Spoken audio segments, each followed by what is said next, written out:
Perkenalkan, nama saya Reni Astuti Tumorang, Prodi Manajemen Pendidikan Kristen, NIM 21010410. Sosiologi pendidikan muncul karena terjadinya pengaruh kondisi sosial masyarakat di Eropa, revolusi industri yang terjadi di masyarakat Eropa, dan juga terjadi revolusi kesadaran masyarakat Eropa ketika ia membuat melemahnya nilai-nilai dan norma-norma tradisional.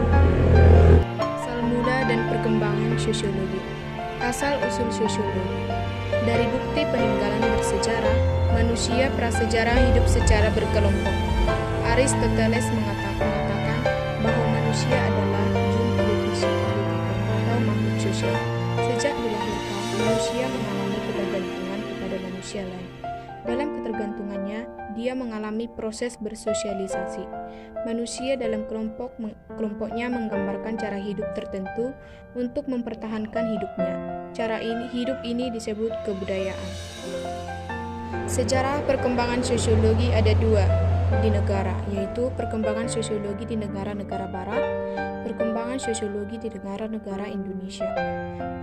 Perkembangan sosiologi negara-negara barat ada tiga masa, yaitu masa sebelum Auguste Comte, masa Auguste Comte, masa setelah Auguste Comte.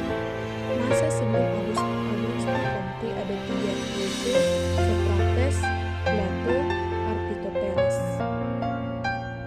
Perkembangan sosiologi di negara Indonesia ada dua, yaitu sebelum Perang Dunia Kedua dan setelah Perang Dunia Kedua.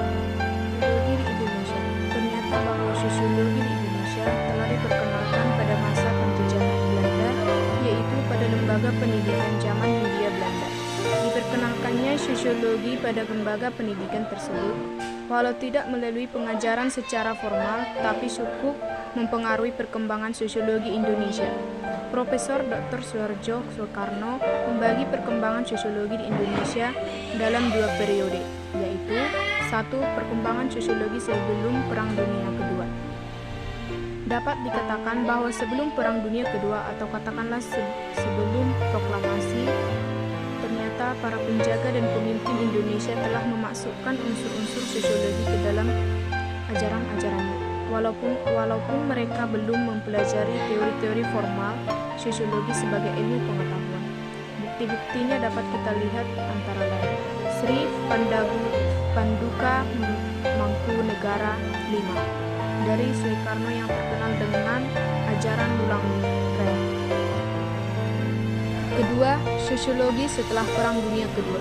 Di dalam kemerdekaan setelah proklamasi, pada Akademi Ilmu Politik Yogyakarta yang sekarang dikenal Fakultas Sosiologi Politik Gadjah Mada, mulai diajarkan mata kuliah sosiologi.